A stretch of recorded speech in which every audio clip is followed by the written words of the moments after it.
Fatemi dire prima di ogni cosa che Milan-Roma è stata una bella partita. Spesso, soprattutto quando ci sono i cosiddetti big match, le squadre tendono a non scoprirsi, a non prestare il fianco, attente, più che altro a non prenderle che a darle.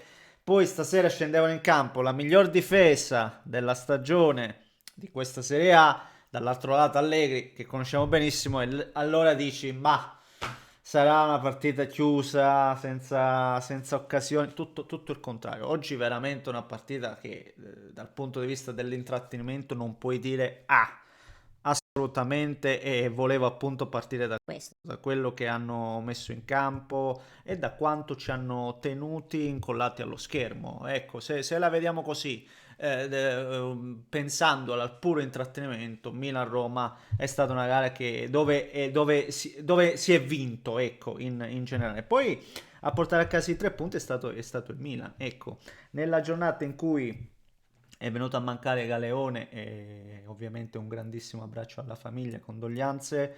Dei due allievi vince, devo dire, quello prediletto, mi sentirei di dire così perché sono... quante volte abbiamo letto le dichiarazioni, appunto le varie interviste di Galeone pro Allegri, no? Un uomo di fiducia praticamente. E vince Allegri, vince il suo Milan e nel complesso mi verrebbe da dire anche meritatamente, perché poi quando il Milan ha messo il musetto davanti al netto di un Fofana che ci ha provato in quelle due situazioni a riaprirla, al netto di Fofana poi il Milan ha delegittimato il vantaggio, si è dimostrato più grande rispetto alla Roma, no? Nel momento cruciale della partita. Però l'approccio della Roma, le occasioni create, per il fatto che per 40 minuti l'avversario praticamente non si era mai reso efficace, anzi non efficace, mai pericoloso, un po' lasciano l'amore in bocca. Ma ce ne sono cose da dire in questa gara, ce ne sono. E quindi calma, un attimino, respiriamo e iniziamo. Prima, come al solito, vi invito a lasciare un like per l'algoritmo, per dare un po' di sostanza al contenuto. Se volete iscrivetevi per seguire i prossimi, appunto, di contenuti. Trovate tutti i profili social in descrizione se volete darci un'occhiata. Io ad ogni modo vi ringrazio, grazie veramente per il supporto, i commenti e tutte le... Fatemi mettere il microfono vicino perché poi spesso mi dite non ti sentono. Io ascolto anche gli altri video, non è che mi sembra che gli altri cioè, boh, non lo so, però vabbè. Ehm, allora. Sì, lo dicevo prima, io credo che la Roma oggi, soprattutto nei primi 15-20 minuti, poi proprio direi nella mezz'ora, ha creato tutto quello che non abbiamo visto creare in altre circostanze ed era riuscita in passato a sbloccare il risultato anche con il minimo, non dico con il minimo sforzo, ma no? Produzione, risultato, oggi certamente è andata in maniera totalmente diversa e totalmente all'opposto rispetto alle precedenti gare. È mancata assolutamente precisione, pronti via, c'è stata l'aggressione Cristante, via, poi indica un paio di scese Wesley, il tiro di Dybala, ha avuto 2 o 3 occasioni dove almeno un gol. Devi passare avanti, ecco, devi passare avanti perché poi becchi una squadra come il Milan che è vero non si era mai vista, ma è feroce nelle ripartenze. Il Milan è feroce nelle ripartenze e l'abbiamo visto come Leao a campo aperto va, non lo fermi, va via Andica e quella è preparata così. Quindi quelle occasioni che tu hai, e mi riferisco alla Roma, lì devi fare male, perché se non fai male ti fanno male loro. Ti fanno male loro e quando lo fanno poi diventano dolori E lì un po' la Roma si è anche sgretolata, ecco, questo devo dirlo, non l'ho vista assolutamente in difficoltà perché poi il Milan, a differenza della Roma, ha avuto anche più occasioni, anche più pericolose, mi verrebbe da dire, perché quella di Fofana appena dopo il vantaggio è un rigore in movimento, quella di Leao nel secondo tempo è un altro rigore in movimento. C'è stato il palo di Nkunku di pancia praticamente, tiro da fuori di Ricci, altre situazioni, sempre Leao che dribbla chi era, Mancini non dica, non mi ricordo, e poi viene bloccato da Svilar, ma lì pure si poteva decidere un po' meglio, sicuramente anche qualche altra situazione che in questo momento non ricordo. Poi il Milan, ribadisco come ho detto prima, ha legittimato il vantaggio, è solo 1-0, ripeto, ha preso confidence, no? Sicurezza di sé ed è andata. Anzi, il Milan poi se vogliamo anzi, ha commesso un po' lo stesso errore della Roma, perché lì poi devi chiuderla, perché se la lasci aperta una situazione e la partita l'avesse pareggiata la Roma, eh.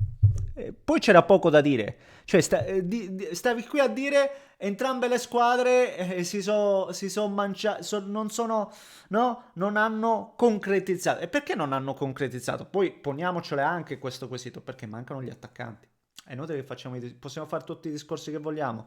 Leao è un giocatore meraviglioso, ma non è una punta, quindi manca la punta, manca il giocatore d'area che poi prende e fa gol.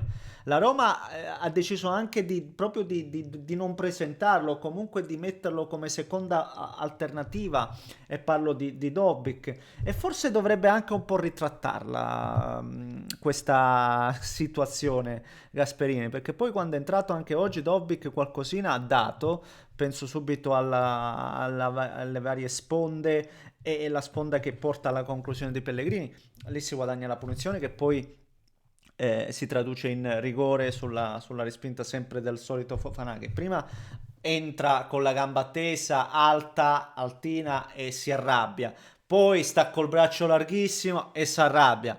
Ma forse dovrebbe pensare che il problema è un po' lui, dovrebbe un po' capire. E ripeto, il Milan rischiava, come aveva fatto in precedenza la Roma, rischiava di lasciarla andare, fatto la differenza Magnani, i rigori ancora una volta sono decisivi in questa fase iniziale del campionato, sono molto, molto decisivi. Stanno portando punti da una parte e togliendoli a un'altra, e lo stiamo vedendo. Ed è un rigore importante quello parato da Maignan. Dybala si fa anche male, è una scena già vista dopo quella sì, di De Bruyne. Ed è andata così. Però oggi, ragazzi, oggi i 3 punti del Milan, in attesa poi di ritrovare l'equilibrio con Rabiot in mezzo al campo e con Pulisic che comunque è un altro di quelle molto dinamico, e sono punti veramente importanti. Poi fatemi citare un altro giocatore che viene, l'ho sempre un po', no?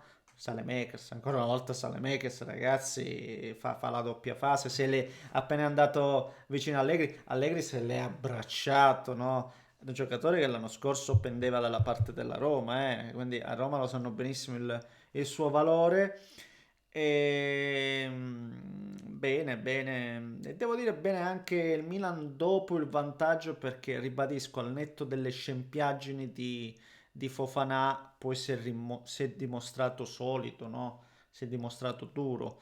È vero, c'è da interrogarsi un po' sull'approccio dei primi, soprattutto primi 20 minuti, devo dire. Poi sì, è vero che per 40 non ha fatto nulla, ma i 20-30 minuti la Roma si è sfogata di brutto, e lì un po' il Milan è andato veramente in difficoltà, e quindi non so nel caso fosse andato sotto cosa sarebbe successo, non abbiamo di certo la controprova.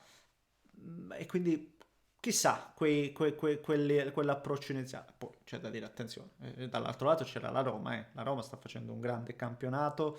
La Roma l'ho vista bene anche di gamba a inizio, l'ho vista proprio bene di gamba a inizio gara, tant'è che ho detto, vabbè, vedi che forse adesso si stanno slanciando. Secondo me ancora perché sì, Spalletto, oddio. Gasp lavora tanto sulla parte atletica, quindi vedremo questa squadra secondo me crescere sempre ancora di più di condizione, e poi è una squadra che potrà fare male.